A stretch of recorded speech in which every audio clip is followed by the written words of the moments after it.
ఆంధ్రప్రదేశ్ రాజకీయాల్లో కుటుంబ సభ్యుల మధ్య పోరు జరుగుతోంది. ఇది ఎక్కడో ఎవరి కుటుంబంలోనో కాదు, ఏపీ సీఎం జగన్ ఇంట్లోనే జరుగుతోంది.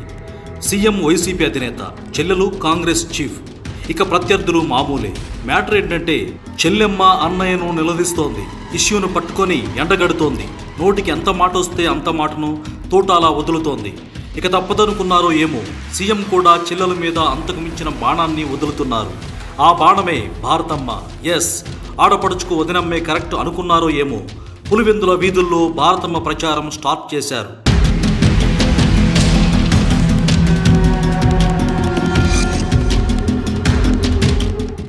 వదిన వచ్చిందిలే అక్క, ఇక నీకుందులే అంటున్నారు జగన్ ఫ్యాన్స్. రంగంలోకి భారత్ దిగిందంటే సమరమే అంటున్నారు పులివెందుల పీపుల్. పీసీసీ చీఫ్గా బాధ్యతలు చేపట్టిన నాటి నుంచి షర్మిలా దూకుడుగా వ్యవహరిస్తున్నారు. ఇప్పుడు కడప ఎంపీగా బరిలో నిలిచారు. దీంతో కడప పోరు ఉత్కంఠ పెంచుతోంది. ఇదే సమయంలో సీఎం జగన్ సతీమణి ఎన్నికల ప్రచారంలోకి అడుగు పెడుతున్నారు. కడపలో కొత్త రాజకీయం ఆసక్తిని పెంచుతోంది. హోరెత్తుతున్న ప్రచారం, ఏపీలో ఎన్నికల ప్రచారం పతాక స్థాయికి చేరింది. సీఎం జగన్ ఈ నెల 25న పులివెందులలో నామినేషన్ వేయనున్నారు. బస్సు యాత్ర పూర్తయిన తర్వాత పులివెందులలో నామినేషన్ కార్యక్రమంలో పాల్గొంటారు. ఆ తర్వాత రోజుకు 3 నియోజకవర్గాల చొప్పున ఎన్నికల ప్రచార సభల్లో పాల్గొనేలా షెడ్యూల్ సిద్ధమవుతోంది. మరోవైపు పులివెందులలో జగన్ సతీమణి భారతి ఎన్నికల ప్రచారానికి సిద్ధమవుతున్నట్లు తెలుస్తోంది.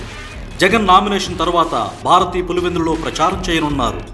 సీఎంగా జగన్ వైఫల్యం చెందారని షర్మిలా తన ఎన్నికల ప్రచారంలో విమర్శిస్తున్నారు. ఈ సమయంలో భారతి కడప జిల్లాలో ఎన్నికల ప్రచారానికి వస్తుండడంతో జిల్లా రాజకీయాల్లో ఆసక్తి పెరుగుతోంది. జగన్ కడపలో జరిగిన సభలో వివేక హత్య గురించి ప్రస్తావించారు. షర్మిలా సునీత గురించి ప్రస్తావించినా ఎక్కడా విమర్శలు చేయలేదు. ఇప్పుడు భారతి సైతం వైసీపీ అభ్యర్థులకు మద్దతుగా ప్రచారం చేస్తారని, షర్మిలా గురించి ప్రస్తావన చేసే అవకాశం ఉండదని పార్టీ నేతల అంచనాగా కనిపిస్తోంది. అదే సమయంలో భారతి ప్రచారంలోకి దిగితే షర్మిలా ఎలా స్పందిస్తారనేది కీలకంగా మారుతోంది. దీంతో కడప కేంద్రంగా చోటు చేసుకోనున్న ప్రచారం ఎన్నికల వేళ ఆసక్తిగా మారుతోంది. ఏది ఏమైనా భారతి ప్రచార బరిలో దిగితే షర్మిలకు కౌంటర్ల వర్షం తప్పదంటున్నారు జగన్ ఫ్యాన్స్.